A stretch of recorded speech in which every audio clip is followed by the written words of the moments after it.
Get unmuted in the chambers. Before I talk, I'm gonna have you pass some of those up. There we go. Okay. The time is now 7:02 p.m. and I will call this meeting to order. May we have roll call, please? Mayor Reichel, Here? Pro Tem Hanrahan, Here.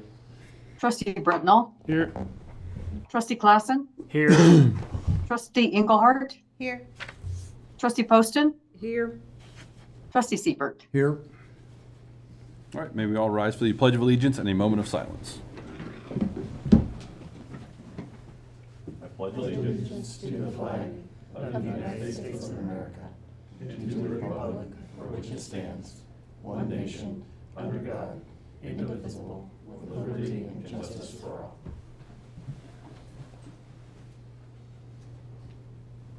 All right, be seated.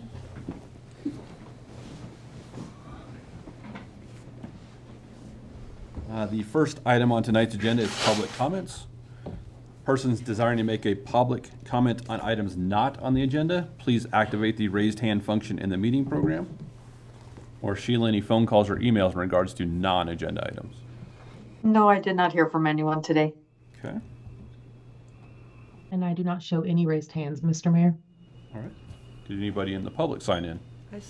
Yes, we have Peggy Swank from Silt Heyday. All right, Peggy Swick, come on up, state your name and address, and let us hear about Heydays this year. I'm Peggy Swank. I live at 20 Lone Pinion up on the Mesa, and I'm here to talk to you today about Silt Heyday. I got to take my glasses off so I can jot and look at my notes. I've been on the committee for 30 years, so many of you know me, but there are some of you that still may not know me. I'm sorry I was not here earlier this year, but the summer's just disappeared on me. The older I get, the faster it disappears. But I wanted to give you an update. I gave Chris a group of the schedules for Silt Heyday this year, and I wanted to make sure that everybody had an opportunity to see what we have planned. Heyday is scheduled for August 10th, and this year, not only do we have a Facebook page, but we also developed a web page. And it's in its earlier stages, but it's looking pretty good. And so if you want to, you can go out and check out our web page to see what we're doing. The committee has been hard at work, though, since early March, and we appreciate that the fact that the town is willing to co-sponsor with us. It makes our job so much easier to do with planning and trying to get everything organized. It really helps to have some board members on the committee as well as to have your town clerk as a liaison to the town for us. I passed out the copies of the event list. Our financials are on track at this time. I don't have a copy of our financials at this time, but both Chris and Justin had access to them, as has Sheila. And I'm now in the process of doing follow-up with the sponsors that we normally hear from, but I haven't heard from yet this year. I hope that Heyday is going to be a great event. I'm hoping for a great day. I'm looking forward to everything that we're going to be having happen. Thank you for closing off the streets around the park so that we can make it easily accessible for the kids. If you'll notice on the bottom of our announcement, we say that no dogs in the park that day. We do know that there are a few people that will bring dogs because of the fact that they need them there for their comfort levels. But hopefully they're all registered dogs when they come in like that. I don't have much to say unless you have any questions. What's the website? www.siltheyday.com. Okay, pretty straightforward. I haven't been able to get to it without the www, so that's why I stress that. I don't know why, okay? But I haven't been able to get to it. We've got all of our applications and things there.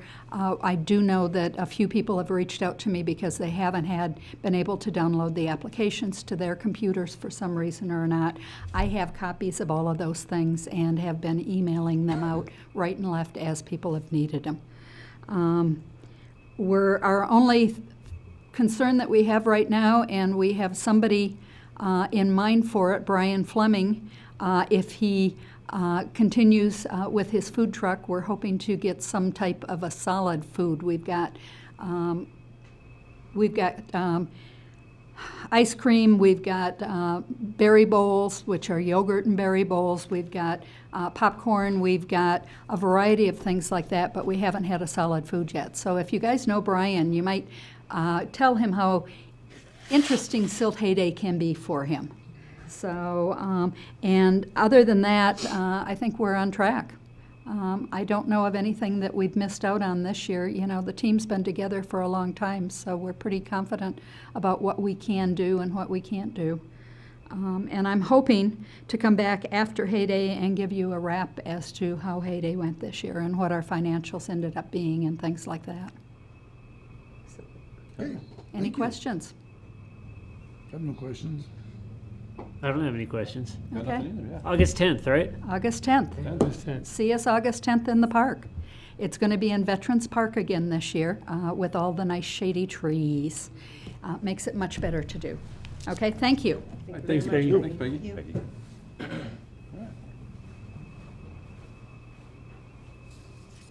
Do we have anything, anybody else on the public? No, there was nobody else that signed up.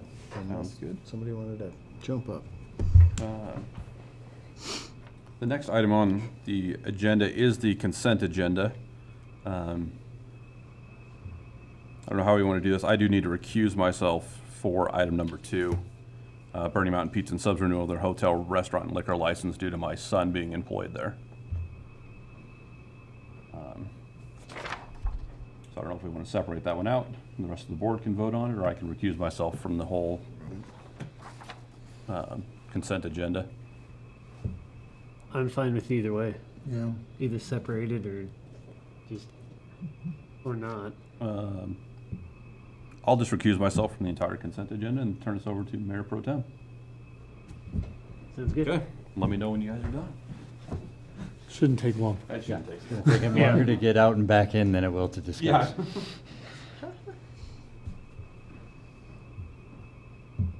Okay. I do have a question on the senior housing rent increase voucher usage. The voucher, is that something that if we increase now the rates, that voucher could be taken away later on? No. Or that's something pretty solid? Yes. That, okay. Yes, that's, it's a federal voucher that covers that cost of that rent. Okay, is it income-based? I'm not sure, like, what do they need to do to It- qualify it for is- those it is- vouchers? it is I don't need income- all the details. It is income-based. And then we reckon that most people that are in those senior house, they are okay. They all Without qualify. going, they qualify for that particular vote. That was my only, Yep, they all qualify. I understand, okay. Because that's part of the vetting process, Yes. correct? Yes. The vetting process for those housings, okay. I have a question for Treasurer Tucker. Is the Burning Mountain Pizza and Subs, are they current on their sales tax? They are. Okay, thank you. You're welcome. I have a question about the encroachment license agreement.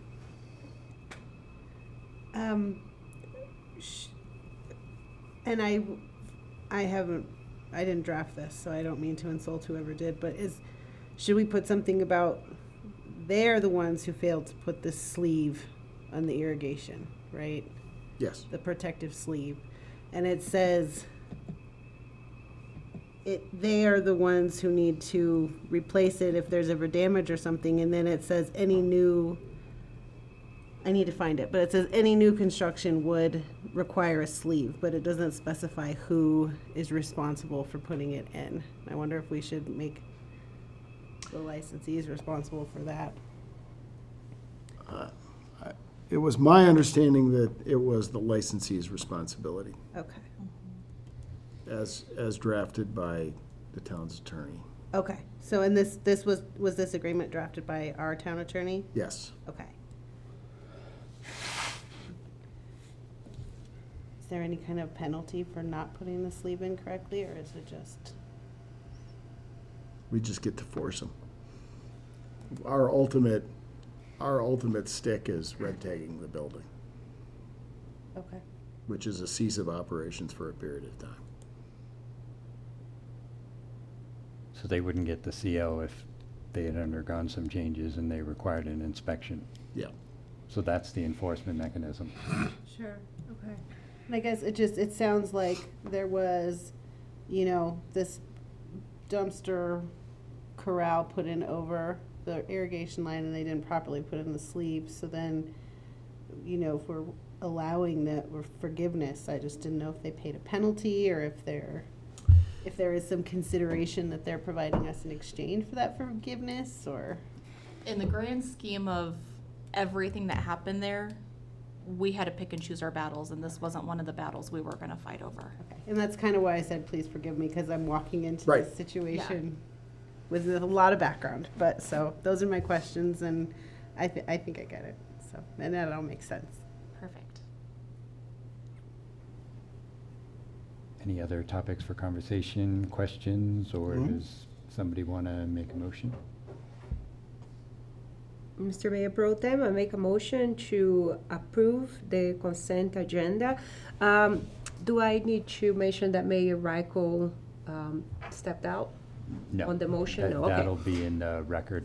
Oh, okay, great. I have that in the minutes. Oh, thank you, Sheila. You're welcome. Presented the consent agenda as presented. Second. Okay, we have a motion by trustee Poston to approve the consent agenda as presented, and that was seconded by trustee Seifert. All those in favor? Aye. Any opposed? Motion carries unanimously.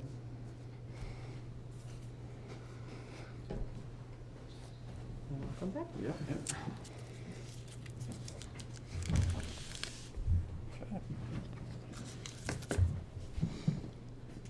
All right, the next item on the agenda is conflicts of interest. Do any other board members have any conflicts of interest with agenda items tonight? No, sir. None here. I have no further ones. Do we have any other agenda changes tonight? None No. here. Okay. Next up then is the 2023 audit presentation with Blair and Associates, and I will turn this over to Treasurer Tucker. Thank you, Mr. Mayor. We have Brian Blair on our Zoom link, and I'm just going to turn it over to him. Sounds good.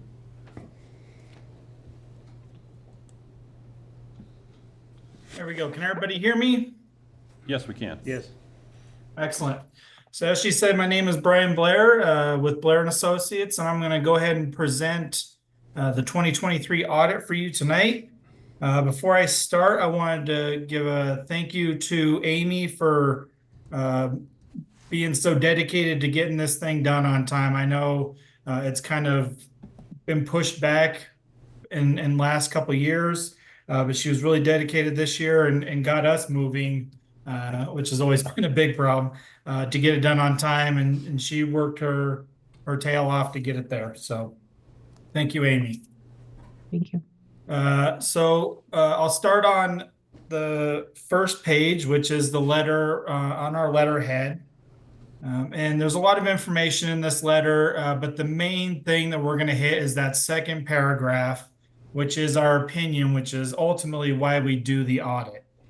So as you can see in that first sentence, we believe that the financial statements as presented are accurate in all material respects. So that's what everybody shoots for, and that's what you got. So it does talk about some of the responsibilities of management and auditor and kind of how we performed our audit and kind of some of the information involved in the audit and the rest of the letter. But like I said, that second paragraph is mainly what I touch on.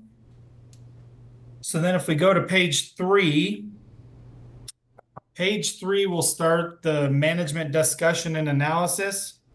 And this, as I always say, is the narrative version of the audit. So if you want to read about 2023, this is where you'll end up.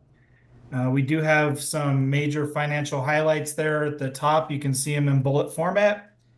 And the first one there, it says that the assets exceeded liabilities by about 28 million at the end of the year. And that was an increase of just over 2 million.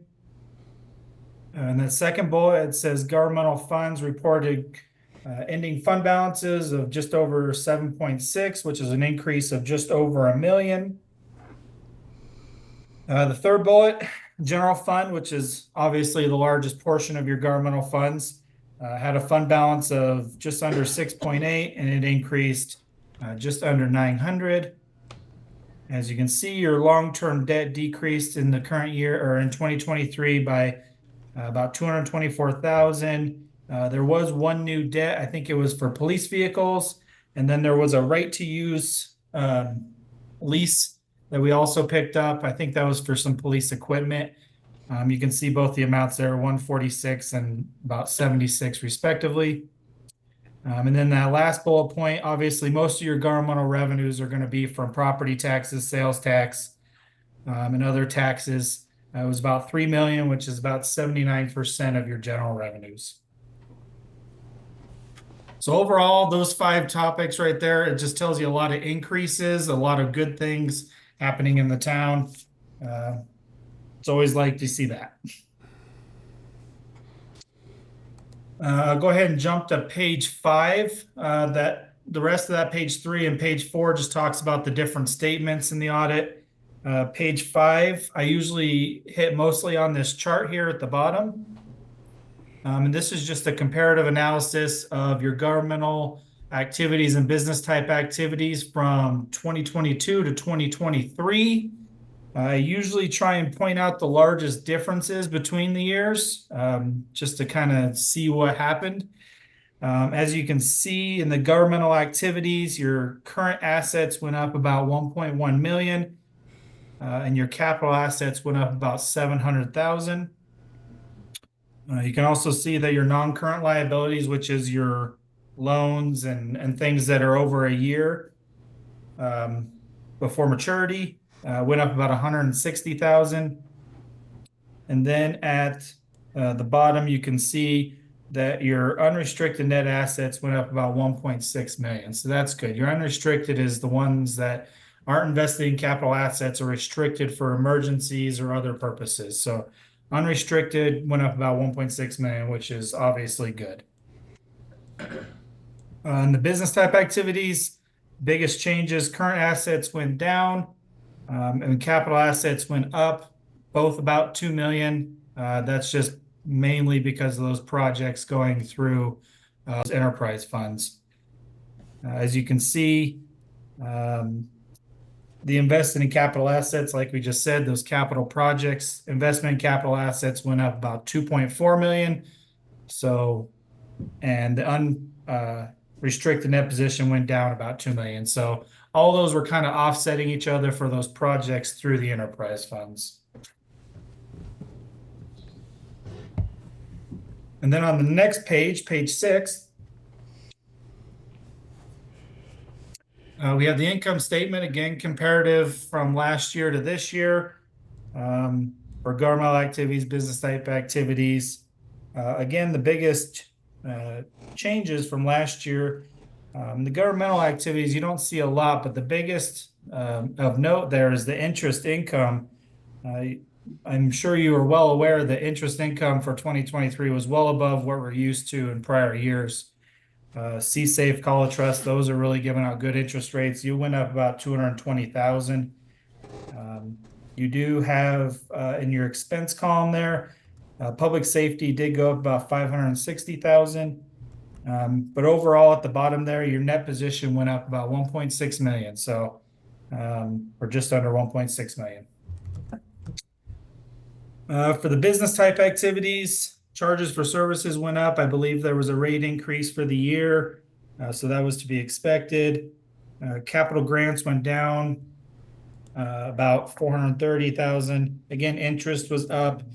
Expenses overall was up a little bit, but that's to be expected with those projects as well. Overall, your net position went up about 450,000 in the enterprise funds. So again, increase. We always like to see the increases.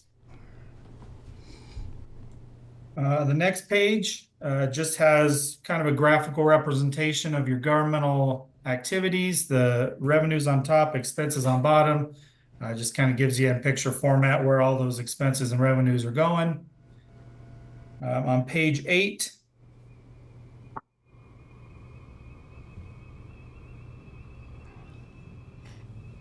you'll notice at the top it says obviously your business type activities. Most of those revenues are going to come from charges for services, is about 61%. The majority of the rest was grants. But at the bottom, you'll see a little chart. Just has a breakdown of the unrestricted net position, total net position, and increase for the various enterprise funds. As you can see, increases across the board for net position, except for Silt housing, which was about $62 decrease in net position. So we almost got a run across the board, but we did miss one by $62. So, but overall, really good there as well. Lots of increases. We do have the water, wastewater separated out, which I believe the board has wanted in the past, and I believe is going to be done in the town's books moving forward in 2025. But we are separating those out in the meantime until that happens. So. And then on page 9, just a breakdown of capital assets. As you can see, we do have the land sale on there.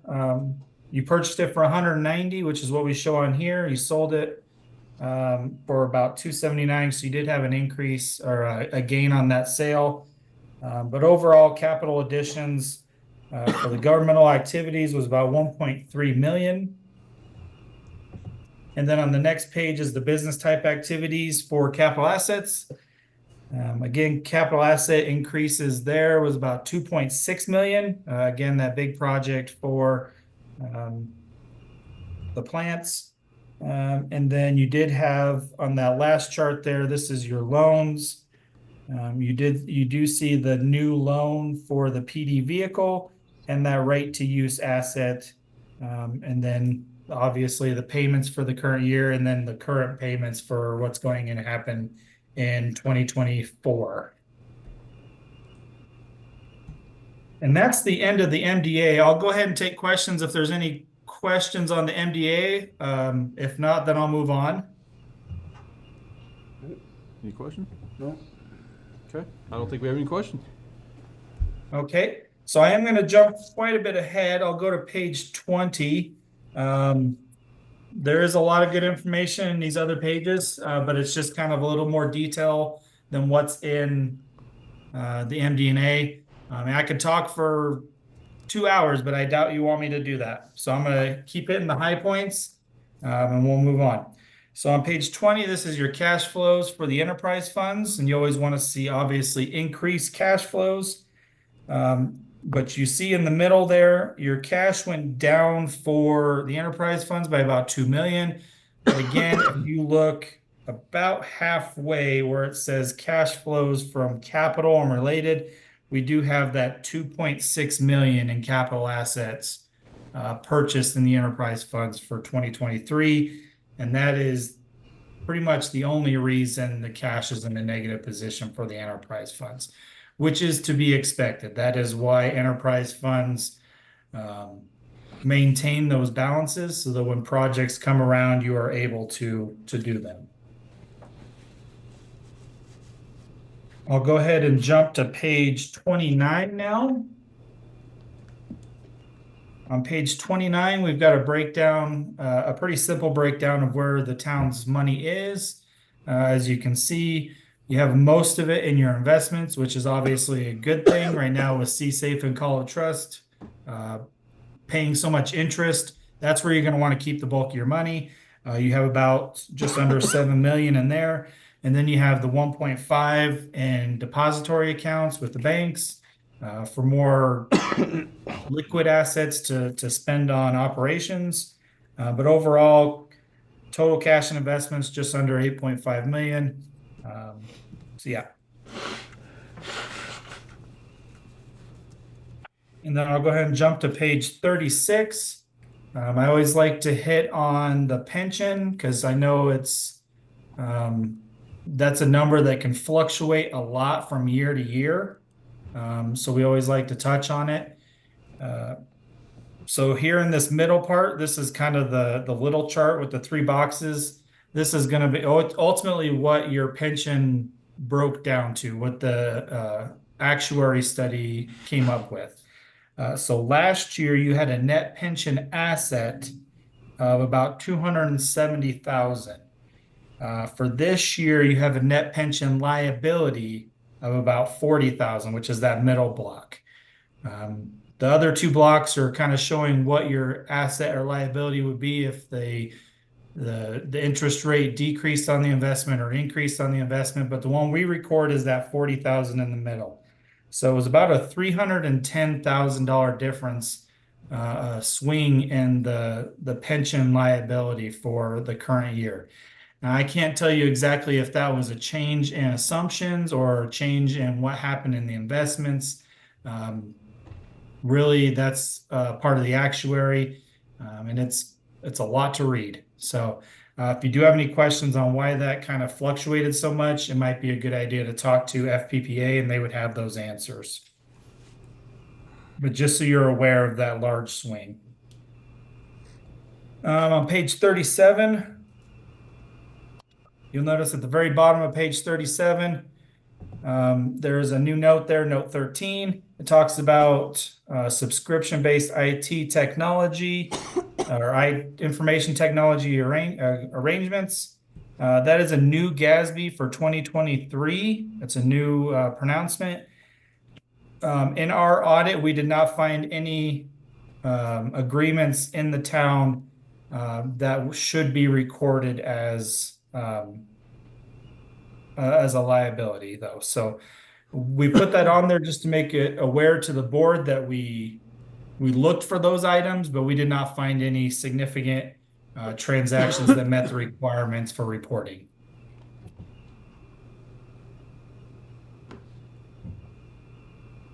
And then lastly, I'll jump to page 40.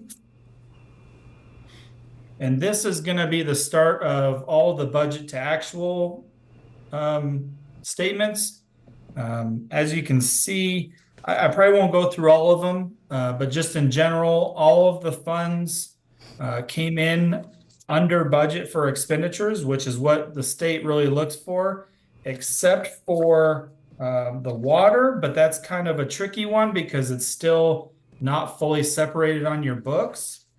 But if you go to page 49 and 50 are the water and wastewater. So as far as your budget and as far as your books are concerned, they're together. But when we separate it out for the audit, it looks like water was under budget, but wastewater was over budget. So just so you're aware, I don't know if you'll get anything from the state on it because they technically aren't separated yet on your books. But just so you're aware, once we separated those out, they did fall that way. And Blair, I have a question. Yes. Would this be categorized as some kind of journal entry just for notes of the difference between those two, or no, that's quite not how it works? So I'll talk with Amy, and maybe there are some items in there that could have been categorized differently. Because the way we got the books, I know some items on there are separated strictly for water, and some items on there are strictly for wastewater. And then there's some kind of administrative line items. We tried to break those up as best we could. Now, I don't think the administrative is going to get you there anyways. Even if we allocated way more to the wastewater fund, that wasn't necessarily the problem with the wastewater fund. If you look, it's mostly the operations that was about 100,000 over budget for expenditures in the wastewater, which we couldn't really do anything with those. Those were strictly wastewater operations that were separated on the financials. So it wasn't an allocation on our part for that 100,000 over budget. That was just the facts. Does that make sense? It does. So, but given that we have the capital plan in place and we have those funds coming in, if we are to present the financial statements, it makes sense. So that's the bottom line between those 2 years. So yeah. Okay. But that's really all I've got, unless anybody has any questions of me. I have one question, I guess. Did anything jump out from this audit to the last audit we had? Anything jump out at you that we need to know about? I don't think so. I'll probably get with Amy about a few things. Not that she has done wrong by any means, but there is some push within the state auditor's office to have towns focus a little more on some things. I don't want to bombard her right now or blindside her, so I'd rather present that to her and she can present that to you guys in the next meeting if you see fit. But there are a few items that the state auditor's office is asking some of their finance directors to kind of pay more attention to and handle on their end rather than the auditor, if that makes sense. Yep, okay. My question.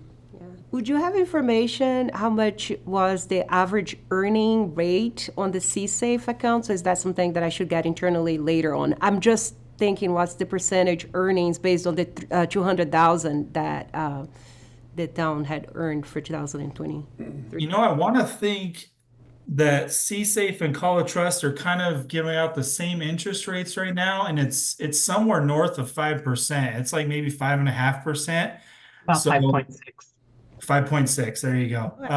Which is, if you would have told us that 2 years ago, everybody would have said you're crazy because you were getting like 0.1%. So I think we're hitting a good spot here with interest rates, and you got to hit it while you can, because who knows when those will change. But yeah, 5.6 it sounds like. Okay. And I guess my latest question is, for the pension fluctuation decrease or the 40,000, that's something to do with the plan that we have within the town, that we have to really go into them and find out where those earnings and losses are, correct? Yeah, so you don't really have too much control over that, honestly. Market. You don't have any control over it, really. You just make your mandatory payments, FDPA invests it, and then at the end of the year, they tell you how good they did and what you have to record on your books. So really right now they're saying, as of last year, they said they were overfunded. Now this year they're saying they're underfunded. I know the contribution rates have gone up over the last 3 or 4 years. So I wouldn't have expected that large of a fluctuation. But again, I don't know if they changed some assumptions or some of the requirements for pension, for people receiving the pension, such as lowered the retirement age or increase the benefits. Maybe those are things that can create those large fluctuations. So again, I don't have those details from the actuary, but if you do have those questions, FPPA would obviously be able to answer those. Thank you, Brian. And just to clarify, FPPA is our police department's pension. It's not the 401 that the town has for the rest of the employees. Thank you, Amy. You're welcome.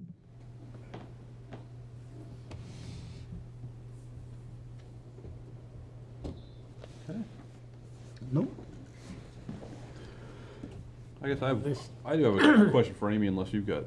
No, I just had a question for the auditor. Is there any way we can get the audit done sooner next year, or is this kind of where it's at?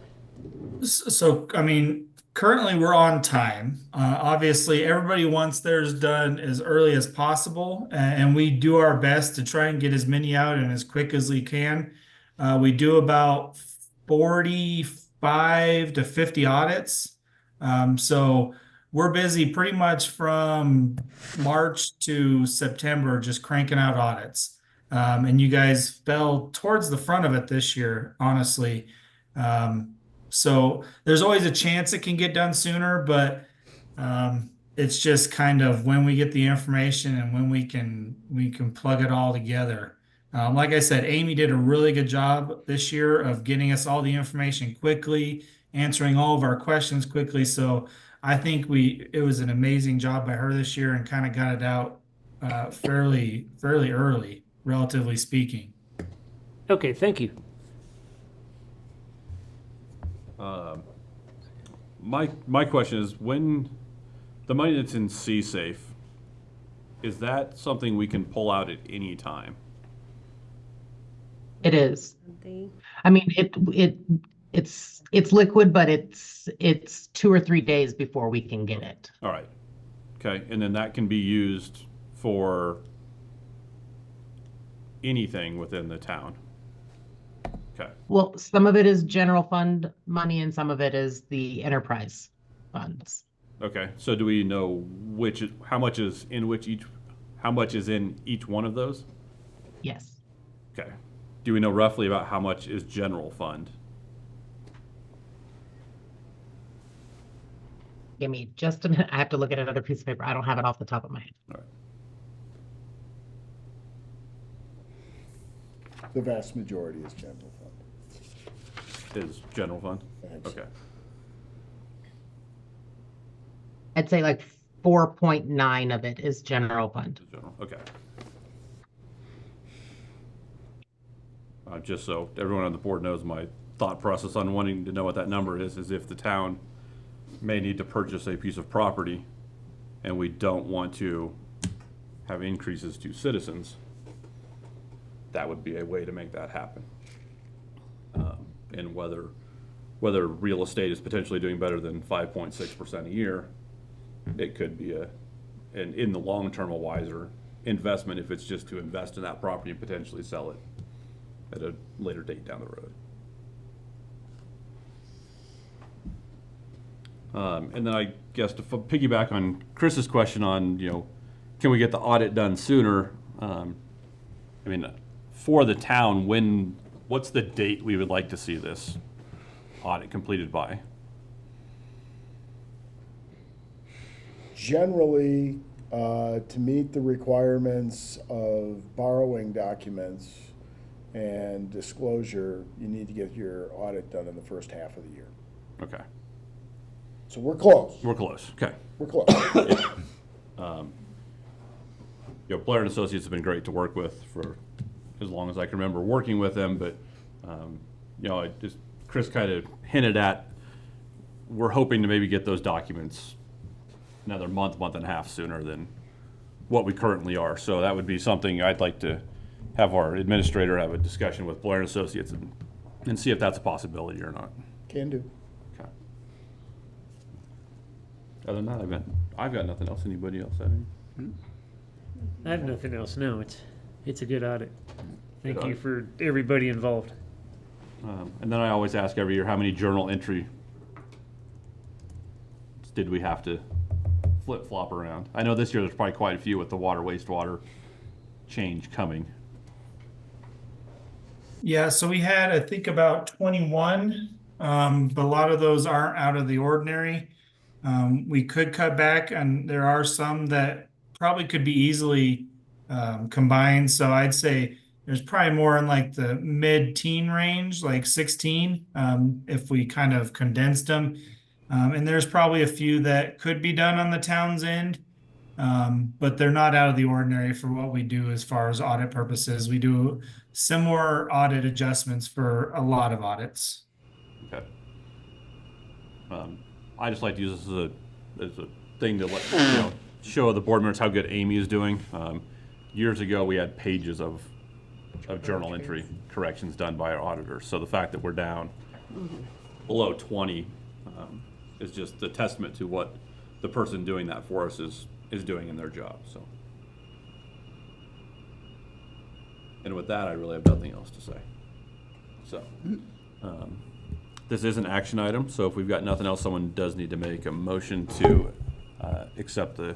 Mr. Mayor, make a motion to approve the 2023 audit as presented.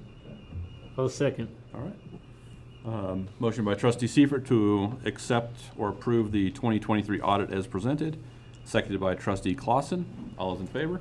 Aye. All opposed? Motion carries unanimously. Thank you very much, Brian, for joining us tonight. Thank you. Enjoy the rest of your meeting. Thank you very much. I know everybody loves numbers, but now we're going to change things up a little bit. So, next item on the agenda is resolution number 25, series 2024, a resolution of the Board of Trustees approving the amended plat and building envelope adjustment at 765 Antler Point Lane within the town of Silt, Garfield County, state of Colorado, subject to conditions. And this will be a public hearing, but I will turn it over to Community Development Director Centeno. Alrighty, I'd like to welcome Mr. and Mrs. Ehlers to come sit in the hot seat here. And before you tonight, you have an application to amend a building envelope at 765 Antler Point, that's in Mesa View Estates. This plat was recorded, it was filed in 1997, recorded in 1998, where the original plat has building envelopes that are outside of the realm of the R1 zone district that this subdivision is built in. I'm not 100% sure why there was designated building envelopes that were outside of the typical 20 feet in the front and rear and 5 feet on each side in an R1 zone district. The only thing that I can kind of piece together is that given that the lots up there are significantly larger than most lots in town, they wanted to possibly restrict the size of housing that was being built. Now all the lots except for one are built out up there, so I believe that removing the building envelope for this parcel and what I honestly think is going to be several parcels to come after this one, to remove those building envelopes so that people can make additions to their house. Like Mr. and Mrs. Ehlers want to do, they want to add an extension of their porch, their rear deck, and an extension to their garage as kind of like a carport, and maybe install something in the future, such as like a greenhouse. So it prevents them from being able to do that with these very unique building envelopes that were developed in that zone, in that subdivision up there. If you look up at the map that that Sheila currently has up on the board, you can see that they have a pretty significant size lot. Their building envelope is very awkward shaped, preventing them from doing an addition or any sort of construction on any side of their house at this point in time. The comprehensive plan designates this as a neighborhood residential. That is accurate with what they're trying to do. They're not trying to change anything from being used as a residence. They're just trying to improve their quality of life by adding a couple of additions onto their house that are going to best benefit their family. As I stated before, the R1 zone district is all of Mesa View Estates. And again, the typical setback for an R1 zone district is 5 feet on each side and then 20 feet in the front and rear. I do not see that there's going to be any negative impact with what they are proposing to do. Our code is silent on plat amendments or building envelope adjustments. So we are treating this by public notice for the Planning and Zoning Commission to give a recommendation to the Board of Trustees, and then a public notice for the Board of Trustees to make the final decision on a plat amendment. Overall, staff finds that the applicant's proposal is acceptable with minimal negative impacts to adjacent properties. Staff supports the removal of the individual building envelope and believes that the R1 zone district setback requirements to be sufficient for a newly recorded building envelope. Within the staff report, the applicant had given a rough draft of potential proposed additions that would all need to be permitted separately. So it's just a very rough idea of how they could improve their property if given the opportunity. Staff does recommend approval of the amended plat and building envelope with the following conditions: that all representations of the applicant made in writing, application materials, or verbally at the Planning and Zoning Commission or Board of Trustee meeting be reflected in the minutes and are part of the application and are binding by the applicant. That the applicant provide any additional requested documents and pay all related fees. That the approval be for the building envelope and plat amendment only, not future proposed improvements. That this approval is not for construction. That all future improvements will require permitting through the Community Development Department.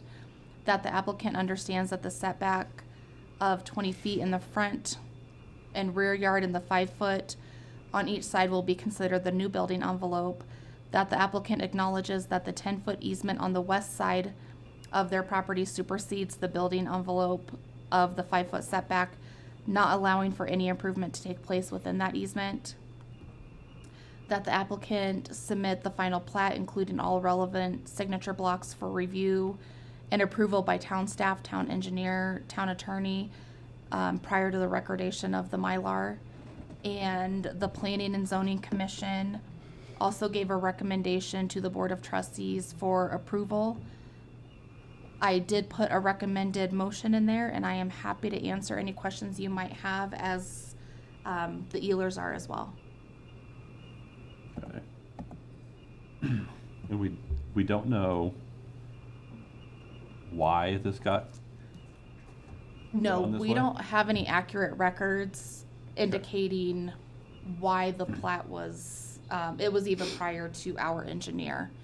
So we don't have any records as to why it was platted the way that it was, or the building envelopes are, they're very unique. If you look at the plat, they're very unique to every lot. Okay. Is it just this lot, or was all of them, a bunch of them up, The whole subdivision. the whole subdivision? The whole Okay. subdivision has individual building envelopes. Okay.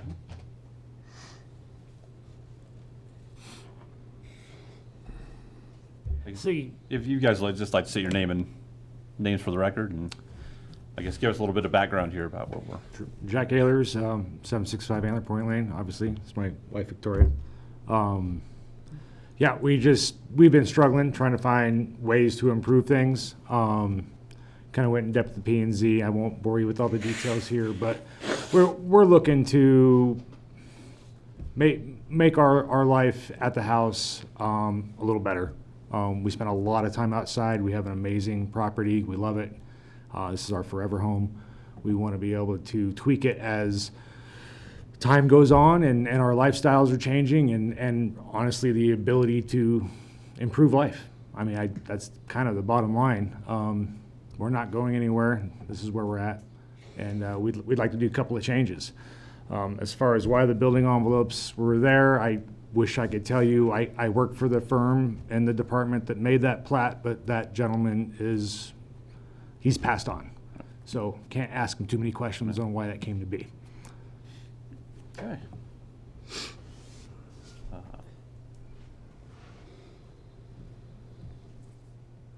did the HOA have anything to say, or As far as what we were told during the planning and zoning meeting, one of the commissioners is on the HOA, and he confirmed that the HOA had didn't see any negative impacts. Okay. That actually they think that there's going to be more and more people coming forward to make this happen. So at some point, if we do get an influx of people having the same request, we might just look at doing a whole plat amendment rather than every individual lot. okay. And if I might interject, as I remember Eddie saying it, he loved the idea. I think there's been numerous scenarios up there in the neighborhood and HOA approvals with our design review committee that would benefit people as a whole if this was a standard. I think it'll be a long road of doing a whole changeover now that they're all individual lots with individual owners, but I guess that'll be for the lawyers to figure out, and maybe I hire a surveyor like me to figure it out. Okay. And the 20-foot easement on the back property line, the pump canal easement would supersede that. Correct. Okay. No easements are intended to be done away with whatsoever. Easements are easements. I don't have any, and I don't think you guys even have any real flex on that of being able to change. There's a 35 on the back line for the canal, and that's not going anywhere. So the 20-foot change still doesn't even hinder that, and as well on the west side. And not to mention all the 5-foot easements all the way around the lot, including the sides, exist. And that's on every lot up there as well. So essentially, it's kind of falling in line with easements. Just giving you that ability to build more than you can. Well, and a little bit back, believe it or not. Bit back, yeah. My front is tough too because from street level, our house has dropped down Right. quite a bit. So there's not real buildability there. But something like I was thinking, an attached roof extension doesn't have the elevation issues. I can get my vehicles covered because it's north facing. Ice is over it every year. Danger to my wife and my kids. And the idea of maybe doing it with solar so I can, go down that route as well is a desired thought. But Okay. I mean, as far as adjusting this, I'm fine with that. I mean, design criteria, all that stuff is going to be dealt with through the right. HOA. So I see no reason not to allow this, and I would almost, I don't know if we want to get an early start on it and see if we can blanket the whole subdivision so we don't have to do 10 of these or 12 of these or 6 of these. I don't know how tough that would be to blanket the whole subdivision, or if we even want to go down that road, it's something I think we should look at and give everybody the same standard. Yeah.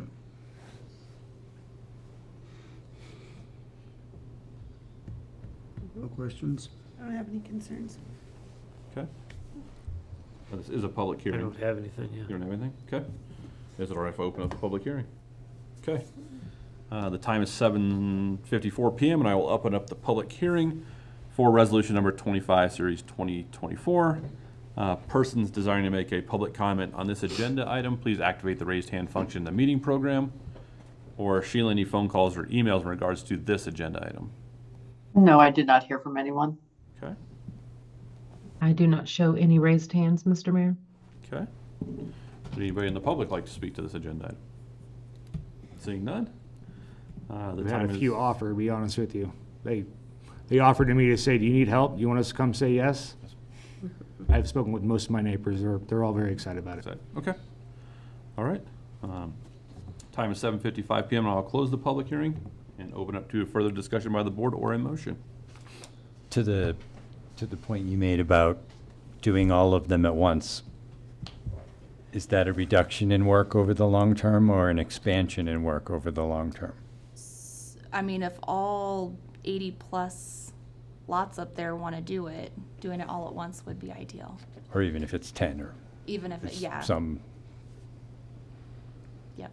It'll save everybody time in the long run because, again, our code is silent on this.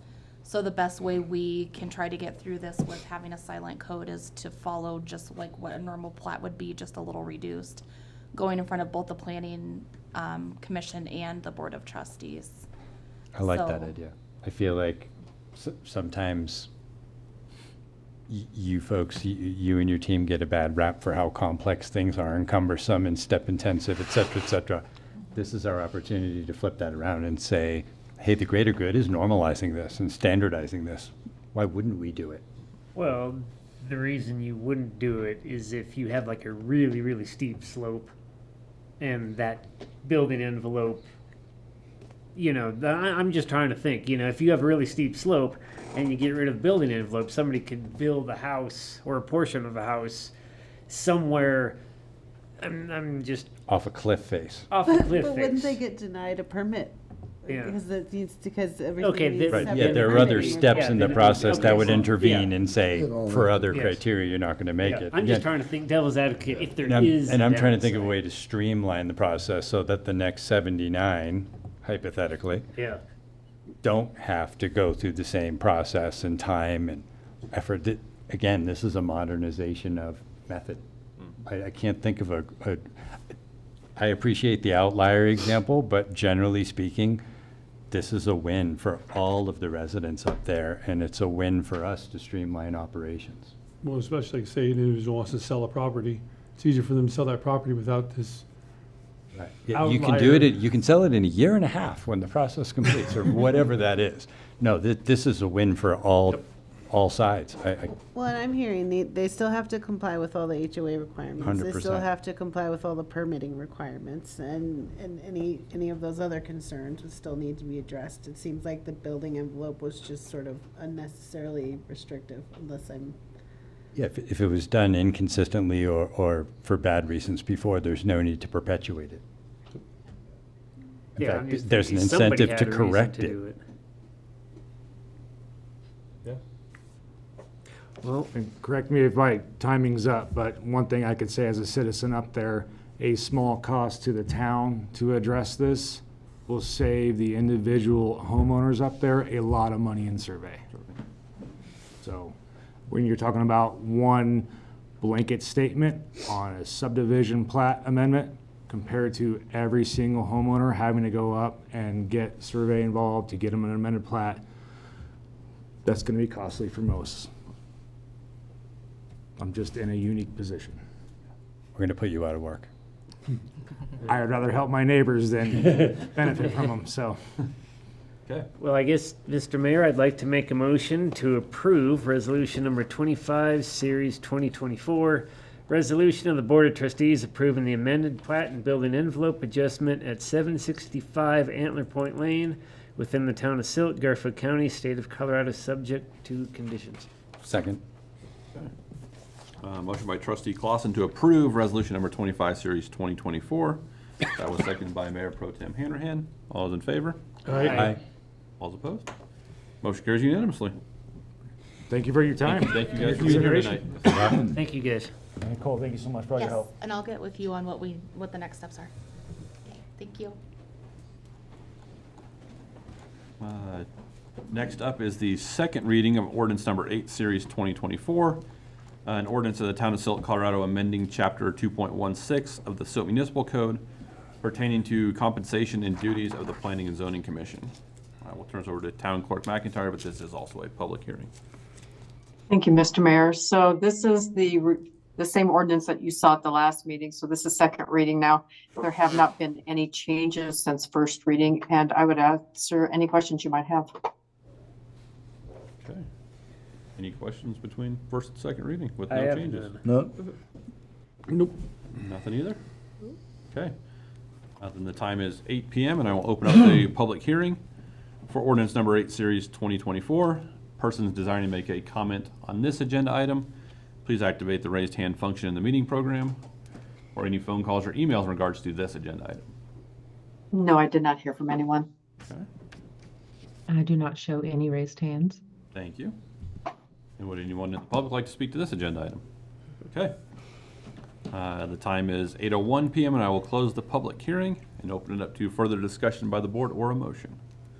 Mr. Mayor, make a motion to approve the second reading of ordinance number 8, series 2024 is presented. I'll second. Okay. Motion by trustee Seifert to approve the second reading of ordinance number 8, series 2024. That was seconded by Mayor Pro Tem Hanrahan. All those in favor? Aye. All those opposed? Motion carries unanimously. Yep. Next up is the continued first reading of ordinance number 9, series 2024. An ordinance of the town of Silt, Colorado, repealing and replacing chapter 12.20 of the Silt Municipal Code pertaining to Skyline Cemetery. I will also turn this one over to Town Clerk McIntyre. Thank you, Mr. Mayor. So this finally came back to us. The attorneys had a chance to go in and fine tune some of the language so that it was more appropriate and covered us a little better. This is a housekeeping measure as well. There was some things that we would do when it came time to the cemetery that we just kind of had a policy that we worked with amongst staff because it was silent on it. So what we've done is we've taken some of those things and put it in writing now so we have a better basis to follow when we do have certain situations arise. There's no really big changes to this ordinance. We did recognize the fact that we do have some lots up there that have been in our books for many, many years, and there's probably a good chance that they'll never be utilized. So this gives us the opportunity to reclaim those lots for the town to use and resell at a later time. We also did address green burials are becoming more and more common, but we do not have a section of our cemetery that allows for such a burial at this point. There again, we just kind of highlighted some of the basic rules of the cemetery when it comes to plot size. Back to the abandoned lots so that we can reclaim them. We kind of set some of our timelines as well so that we get enough notice from people so that we can properly prepare to have our staff ready to dig a plot at any given time. Work it into our schedule as well. We did address a little bit on the monuments, what is allowed up there and how we would handle trees and such, that if somebody were to plant that, they aren't allowed in the cemetery at this time, but we wanted something in writing that specifically called that out so people didn't go burying trees and we'd have to deal with the root problems and such. The biggest part of the changes, I suppose will see, is going to be in the general rules and penalties. We did put in writing a lot of the policies that we have been following over many years, to where we can actually give this to someone asking and inquiring, and then if we say no, then we have the teeth to back it up now. That's pretty much it in a nutshell, and I would answer any questions you might have.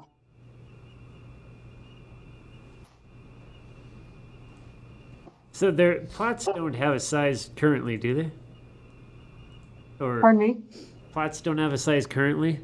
Because They do. They're 5 by 10, and they always have been. But there was nothing in code that would tell someone that if they were to research this on our website to know how big of the dimensions were of a plot. Gotcha. Okay, thank you. You're welcome.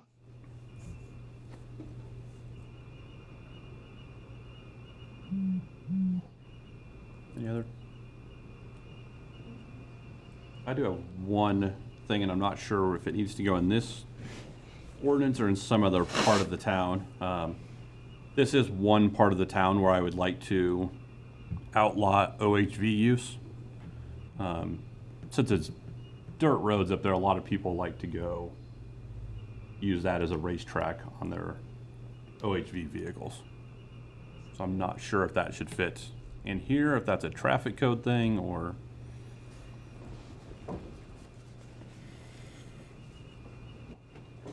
Well, I suppose we could put something in there. I might defer to Chief Kite to see if he has any input on what would be appropriate.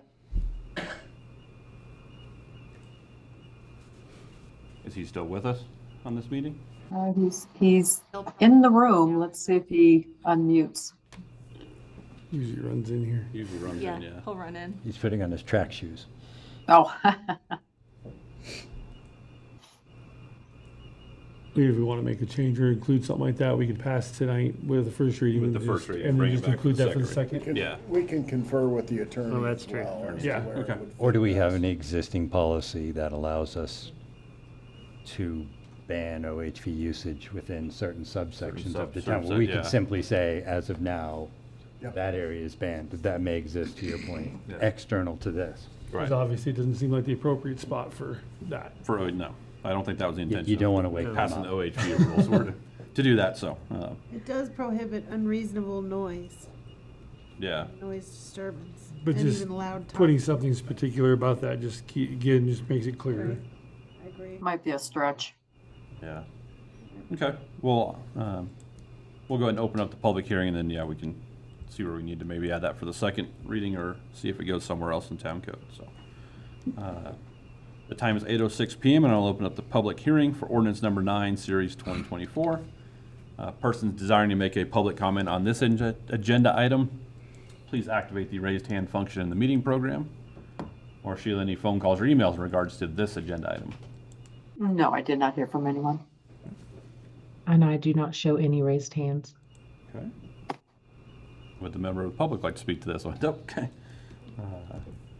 And the time is 8:07 PM, and I will close the public hearing and open up to further discussion by the board or a motion. I think we can just pass it as is, and then if we Yep. need to add it to the next one. We can research it Amen. between now and the next meeting and speak with council as well. No problem with that. So, Mr. Mayor, make a motion to approve the continued first reading of ordinance number 9, series 2024 as presented. I'll second that. Motion by trustee Britnall to approve the continued first reading of ordinance number 9, series 2024, seconded by trustee Engelhardt. All those in favor? Aye. All those opposed? Motion carries unanimously. Next is the first reading of ordinance number 10, series 2024, an ordinance of the town of Silt, Colorado, amending chapter 6.04 and 6.08 and chapter 8.24 of the Silt Municipal Code regarding dogs in parks and hours of operation related to the skate park within the town of Silt, Garfield County, state of Colorado. Town Clerk McIntyre and Chief Kite. Thank you. I'll just kick this off. Is Chief in the room with you? He is not. No. We'll find out where he's at here. Okay, so this is basically like the cemetery code. We're just kind of doing some housekeeping and cleaning up some language. And we also addressed the dogs in the park like we briefly talked about during the work session. So that might be a place where you want to have a little more discussion. I'm not sure. And then the final thing that we touched on was we addressed the time change for parks, which includes the skateboard park. We changed the operation of hours from 7 in the morning till 9 PM. And now we're doing it strictly at the discretion of the town. So I thought I just saw Chief run by the window, and he can add what he would like to this ordinance. Okay, he has joined us, so. Any questions? Perfect. I guess, go ahead, yeah. Oh, I was just looking to see if it was in here. Is there anything here that says, obviously, dog owner needs to pick up the waste?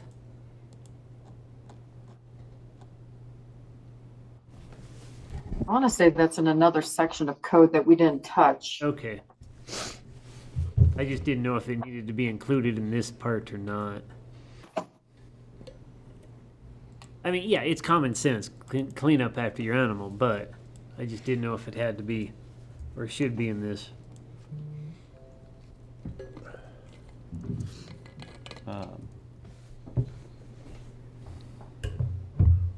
Why the? That's actually under 6.04.270. So it's a totally different section of code where people are required to Okay.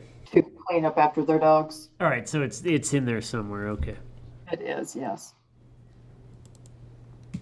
So I guess skate park hours of operation.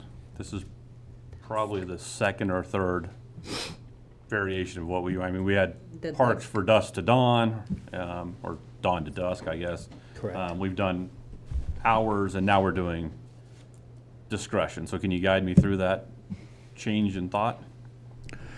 And once again, we use a lot of discretion, especially when it comes to park hours. This will be, I think, the third year that we've done extended hours for the skate park. Especially when the kids are out of school. We have found great success in less calls for service in law enforcement capacity with the kids having some place to go and hang out. We've had no issues, at least none that's been reported at the skate park after hours. And once the lights go off, they generally head home. So this has been an experiment which has been a great success. It just gives them some place to go and something to do other than trying to get in trouble. Can we say that the hours of operation will be extended solely at the discretion of the town, so they have a minimum? And then the language would reflect that it's being enlarged when you see fit? Yeah, we could look at something like that, absolutely. So dawn to dusk doesn't work anymore? Because that seemed to have been the consensus before, and that kind of covers the getting dark portion of it, potentially. And really with dawn to dusk, you know, as you get into the fall and winter time,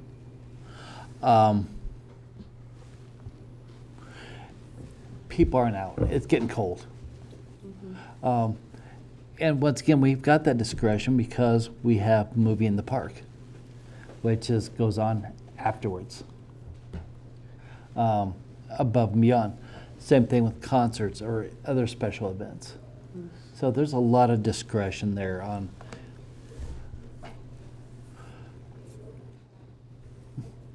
But I do like that terminology that you use, that, you know, it's at the town's discretion.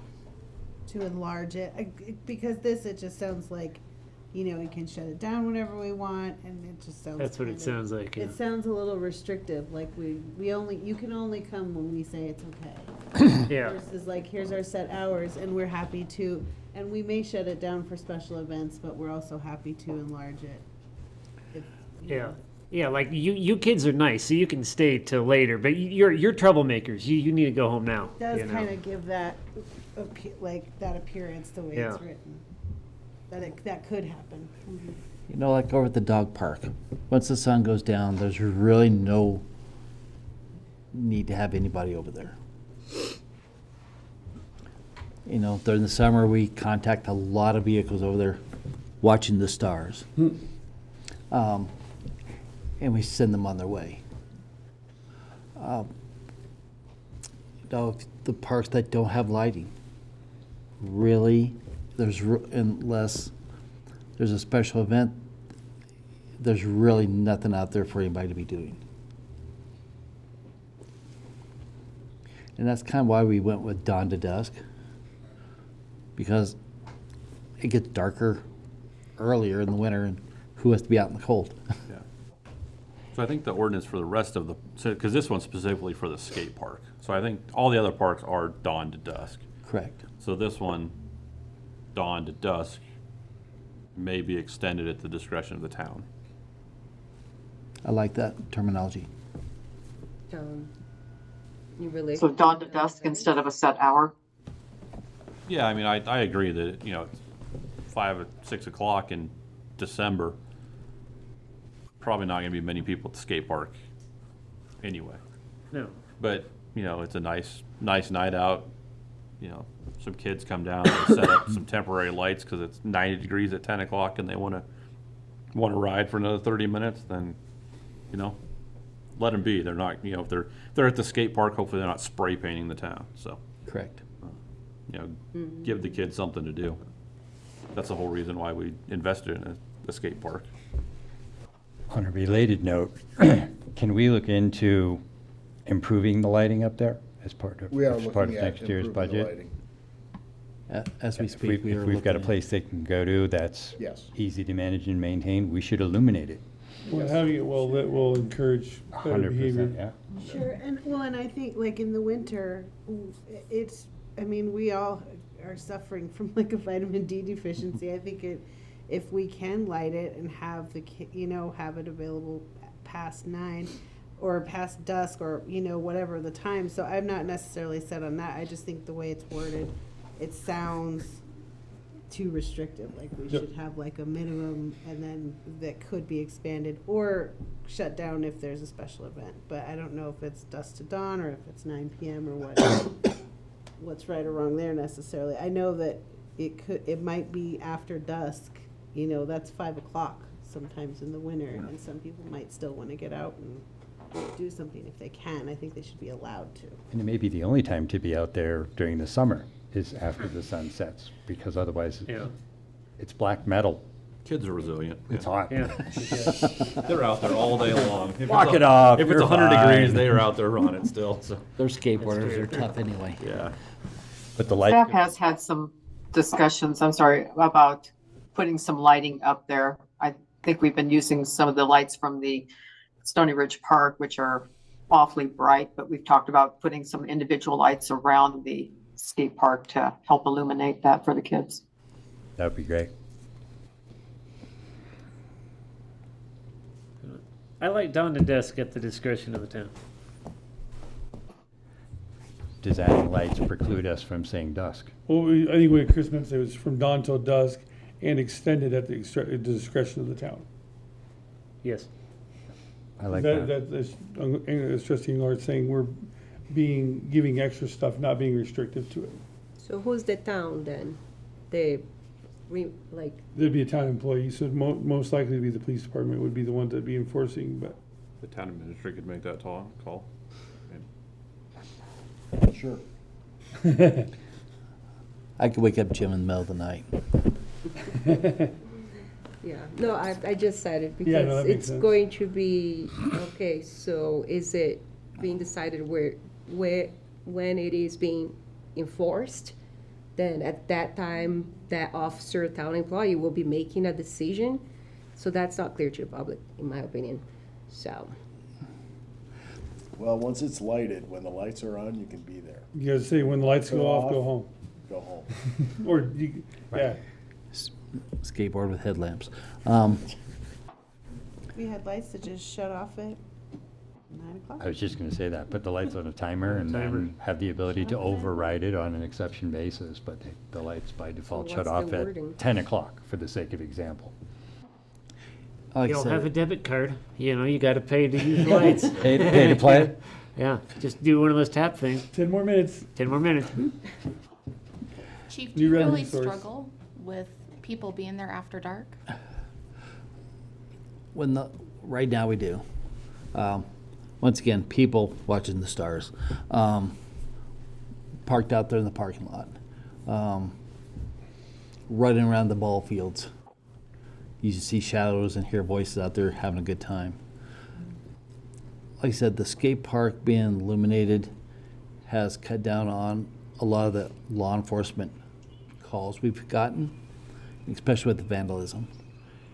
It gives the kids something to do and some place to go. And you know, if it becomes an Constructive issue, outlet for energy. yeah, have them get out there and burn off some energy before they go home and go to bed. And if it becomes an issue, once again, it's at the town's discretion. But for the most part, I say kids because we have a lot of adults that are over there skating and skateboarding and such. They regulate themselves for the most part. That's why you don't see a whole lot of vandalism over there, a whole lot of graffiti. We had some graffiti, went on and told them, this continues, we'll have it removed. If you guys can't take care of it, they're in the office the next day saying, talk to this one. They cleaned it up, and every once in a while we'll get, kids doing stupid stuff, but for the most part, this is a privilege for them, and they know it. And they pretty much regulate it on themselves. And giving them extended time is a reward. You guys are taking care of things. Continue. It's like extended time and lighting. Okay, so I think we just wordsmith that part a little bit for the second We reading. can do that. Okay. Bless you. Gesundheit. For the dog side of it, I'm good with how it's written in this document. Yep. I just had a quick question. So on the river park or the dog park, should there be something that says,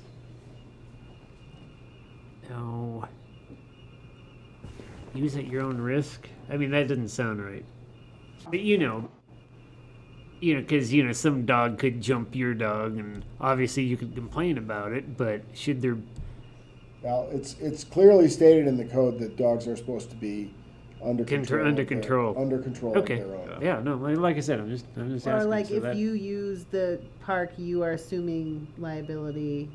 Well, and it does say in here also, where a dog is permitted without a leash as long as such dog does not create conflict with other dogs. Yeah. So it basically says the same thing. So the dog's a jerk, they shouldn't be cover over. all the bases. And my daughter's a dog owner, and she takes her dogs to dog parks, and she knows that there's always risk. When the towns, it's going to be tough to find the town liable for anything that happens. I mean, that's gonna, governmental immunity is gonna pretty much cover Yeah. an incident between two people and their dogs, so. I think there's enough wording in all these ordinances of what's required. Yeah, no, that's. Yeah. Okay. We are changing an ordinance, so again, public hearing, unless there's any further discussion. No? Okay. The time is 8:22 PM, and I'll open up the public hearing for ordinance number 10, series 2024. Persons desiring to make a public comment on this agenda item, please activate the raised hand function in the meeting program. Or Sheila, any phone calls or emails in regards to this agenda item? No, sir. Okay, I show no raised hands. thank you.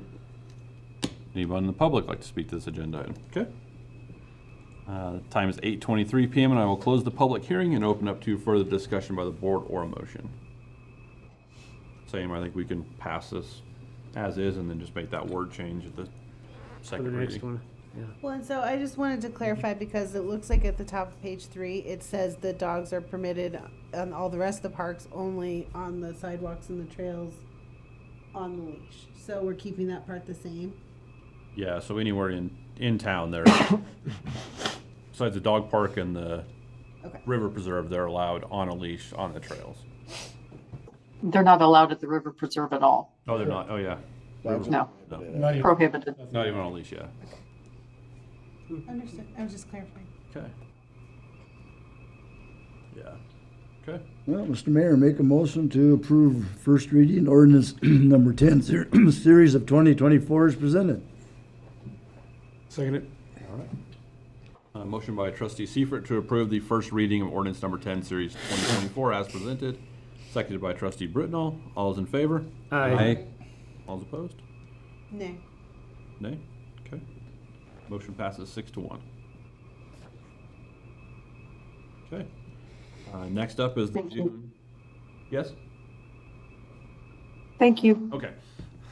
Next up is the June 2024 financial report. Turn this over to Treasurer Tucker. Thank you, Mr. Mayor. So this is for June, so 50% of the year has passed us by rather quickly. I will just hit some of the high points. Sales tax, we're at 732,000, which puts us at about 52% of what we had anticipated for receiving as far as revenue goes. We are ahead for what we budgeted, but we are still behind by 0.74% of what we had collected last year at this time. Use tax, we are considerably higher than what we had anticipated getting at 63% almost. We're right in line with our trash, wastewater, and irrigation fees. And our water fees are again much higher than we had budgeted for. We thought that water usage would go down when people's bills were a little higher, and that doesn't seem to be the case. They're still using the same water as before. We are doing well as far as revenues go in most of our individual funds, and our expenditures for most of the individual funds. There's a couple of them that we've budgeted for, but just spent it all at one time instead of throughout the year. And I'll answer any questions you may have.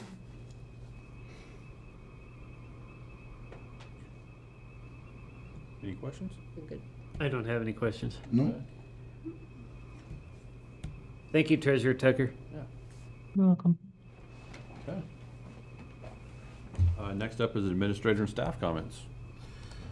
The only addition that I'll make to my staff report is that we did receive contact from Representative Velasco, who is going to be here on August 26th. We're going to take a tour of the Silt River Preserve, Highwater Farms, also hit the water treatment plant, and then she will be here for the beginning of your work session to hear from you folks. Okay. Sounds good. All right.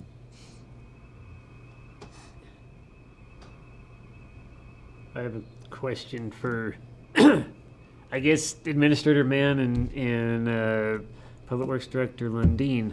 The water treatment plant Phase 2, where you're talking about staff's looking at funds for Phase 2 improvements that weren't on there. And maybe I'm remembering this wrong, or maybe it was changed, but from the water treatment plant, it comes out 12-inch pipe. And then isn't there a section along that frontage road where it's 8-inch?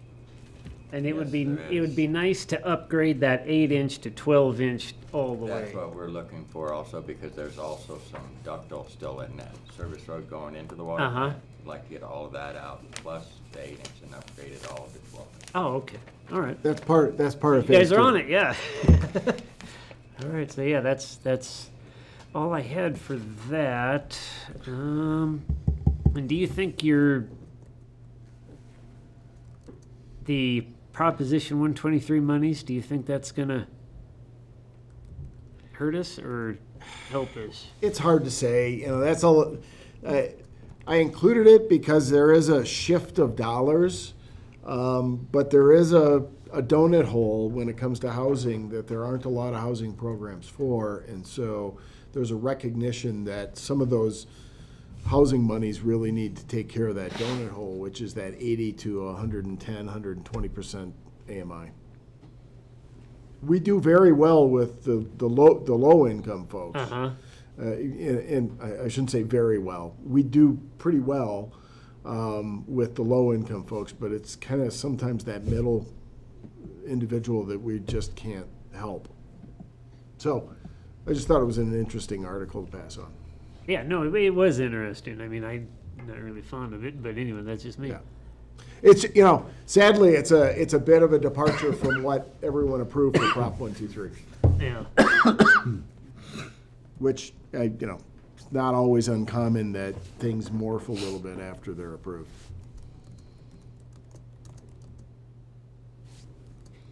Okay. Any other questions for staff reports? Okay, next up then is updates from the board and board comments. Well, Trustee Post. Okay, so I just want to acknowledge and thank the town for doing such a great job with the audit.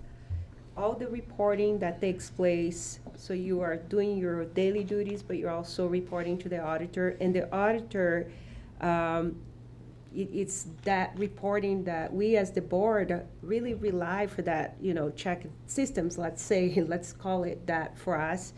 And having such a good positive report, you know, that Silt has, it's in a really good financial condition, and watching that for final numbers and, you know, raising those expectations, obviously, to potentially get that done a little bit earlier for financial future needs, if we go finding funds later on. So I think that that's a great point to bring on. But needless to say, thank you so much for the effort, for the accuracy, and for the trust within that we have within you guys, and the trust that we continue to have with the citizens of the town of Silt. So thank you very much.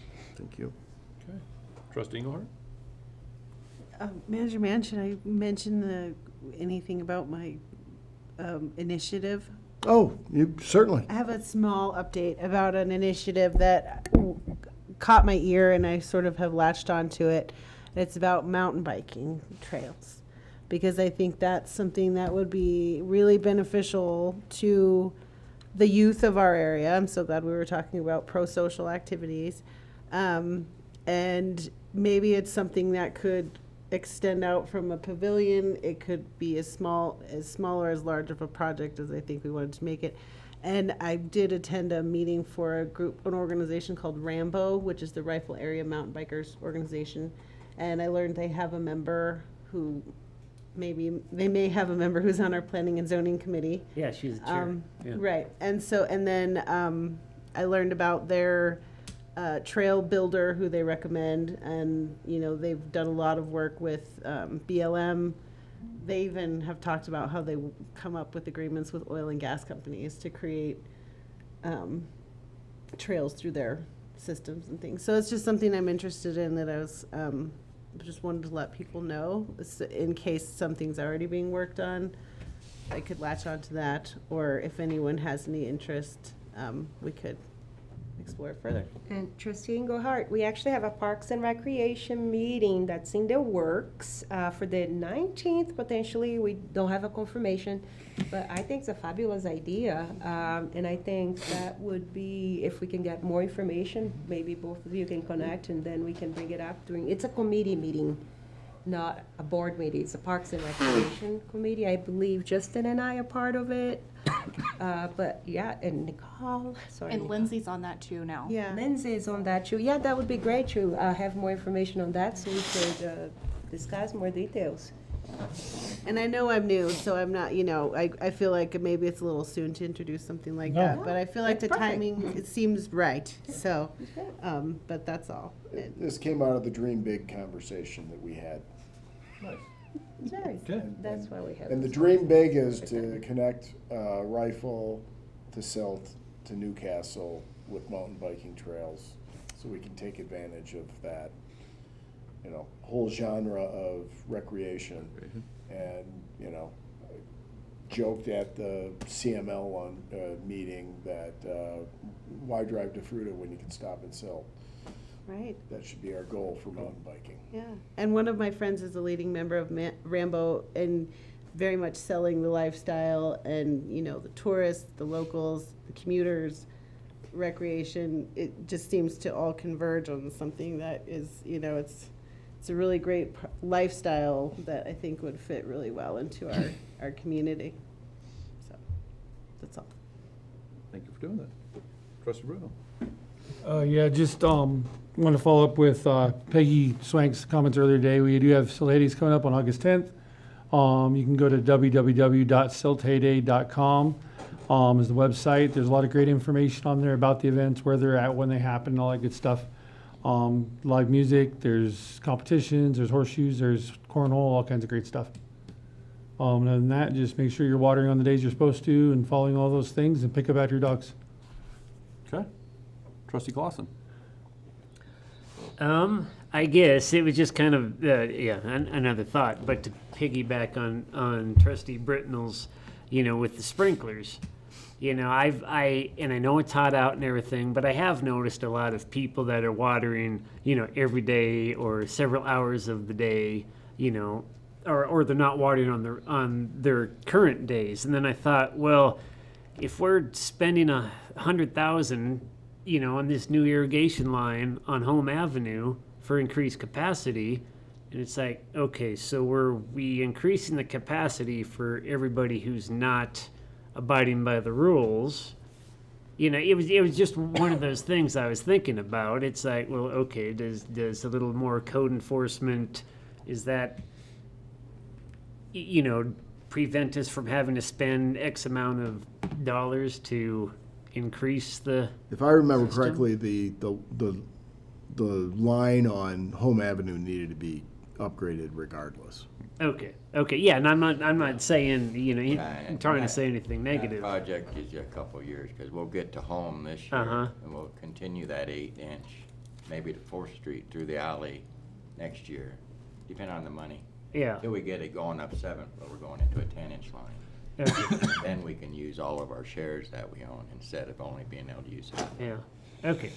No, I mean, thank you for But- that, but you know where I was going. and- It's like, and- wait, we spend money, but people are abusing the system, so it's. In respect to the watering when you're not supposed to be watering, that's a code issue, and we can Yeah. address that. I want to make it happen around that day. Anyway, it was just a thought, and,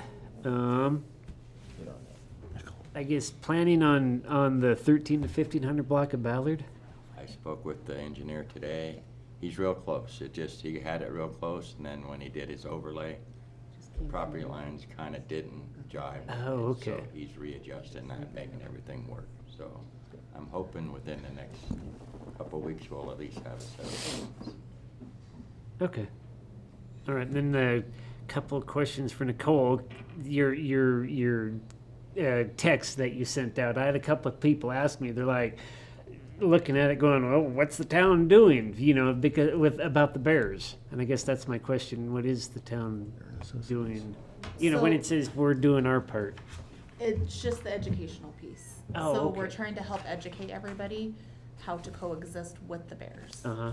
And Okay. so that's what we've been focusing on. is- Okay. Because sometimes people don't know. They move here from other places that Uh-huh. they don't have to coexist with bears. So how do you best accomplish that without putting the bears in danger and yourself Yeah. in danger? Okay, yeah, just because they asked me, they're like, well, what's the town date? Yeah, it's almost like it was almost, they took offense to the text. They're like, well, what's the town doing? And I'm like, well, I'll ask. Yes. So Yeah, anyway. just the educational piece. Yeah, okay, all right, well, thank you. And how'd the concert and movie night go? Good. The movie night 2 weeks ago. 2 weeks ago, yeah. Yes. The movie night 2 weeks ago had a pretty good turnout. We had some of our vendors, some of our farmers market vendors attend that one with baked goods and popcorn, and they were super excited. They did really well, and the movie went well. And then the concert, we also had vendors at, and we had roughly around 500. Uh-huh. And so that one went really well. And then we have a movie night in the park this Friday, and then a concert the following Friday. Oh, okay. So All this right, just Friday back and is forth, back and forth. It yeah. has been back and forth. Yes. So this Friday is the Trolls 3, the band's back together, and then next Friday we have a Bon Jovi tribute. Oh, okay. Yes. Well, good, that sounds like fun. Yeah. And that's all I have for comments. Okay, trustee Seifert. I got a question for Mike and Joe. Mike, what's our latest on our resident bear? He was on M Avenue, EM, last Thursday. Have you ever seen any more? No, he's out being a bear. What? He's just out being a bear. He wanders around and Just kind of wandering around. there's really nothing we can do. No, with him. I just didn't Yeah. know if he was, I know he was on M the other night, so he just No, kind of he- wandering. They kind of wander around. We've had a mother and 2 cubs up in the Mesa View area. He was in Larry Aunt Nellie's trees Saturday night on his berry trees, so he's all over town, so Right. who knows where he is. Right now, everybody's avoiding them, Yeah. as they should. And if people put away their trash and clean up the food source, they'll move on to where they've got food somewhere else. Okay. Got 2 questions for Joe. First off, I want to put a thank out to Joe. We had problems last week on my street. Irrigation was plugging up with mud.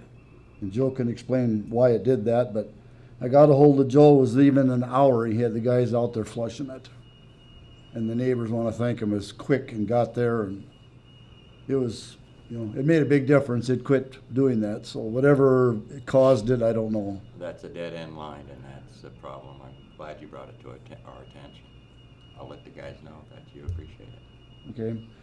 And secondly, Saturday I come off the interstate from the car show in Eagle or Gypsum. The median right there where you turn, you come off the roundabout and you turn and go into the, you got the come and go in the Shell station right there. Supposed to be, the sign is gone that says no U-turn. Who's responsible for that? Because anyhow, there was a truck and trailer trying to make a U-turn into the Shell station. And he was hung up on there. He had traffic backed up. Okay.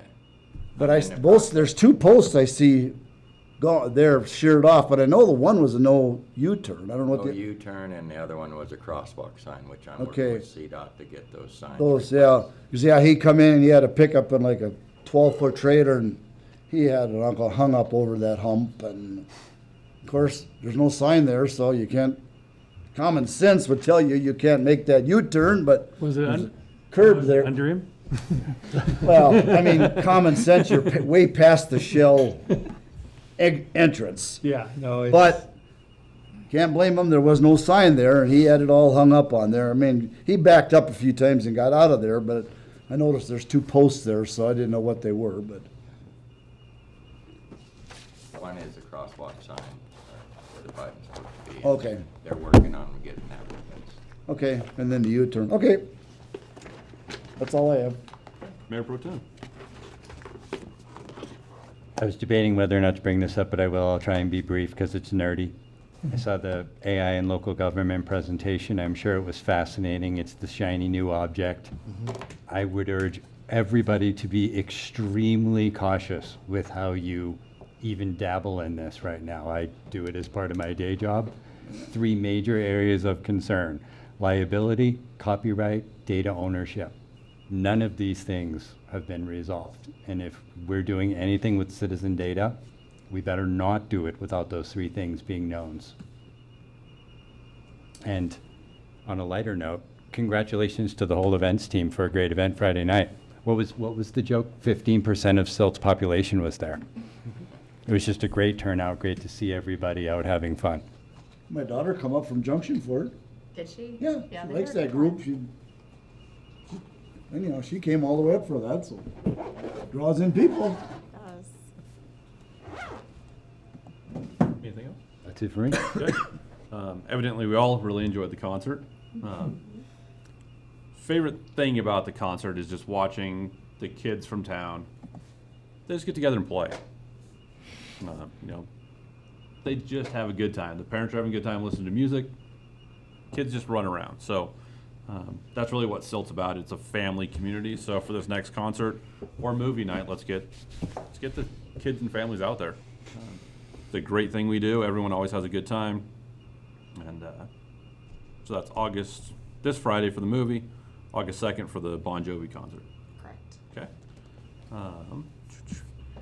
And then I know staff has The Bon Jovi tribute. tribute band, not Bon Jovi. Bon Jovi tribute Don't want band. that An important misreported. distinction. Which will probably be better than a Bon Jovi band himself.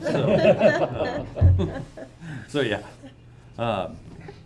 With the million things staff has going on, this has kind of been just in the back of my head. So Clear that helped us do our solar projects in town. Last time they were here, we didn't get real good data. The solar farm at the water treatment plant wasn't doing what it was sold to us as doing. So I like to see where those numbers are at, and then there's an investment from the town into that's not doing what we paid for it to do. Okay. And it hasn't been doing it for several years, so I think it's time that we, instead of just saying it's doing what it's doing, let's figure out how to make it do what it's going to do. Especially with a new water treatment plant that is going to use a lot more electricity. Instead of paying for that electricity through the grid, let's figure out why those panels aren't doing what they're supposed to. We can do that. Okay. That's all I got. And to piggyback off of the concerts thing and talk about the kids playing stuff, it was neat to see like one of the officers was out there throwing a football around with the kids, interacting with the community. It was really great job. It wasn't you, Chief. No. Okay, next item on the agenda is adjournment. Mr. Mayor, make a motion to adjourn. Motion by trustee Seifert to adjourn the meeting, seconded by trustee Brittenall. All in favor? Aye.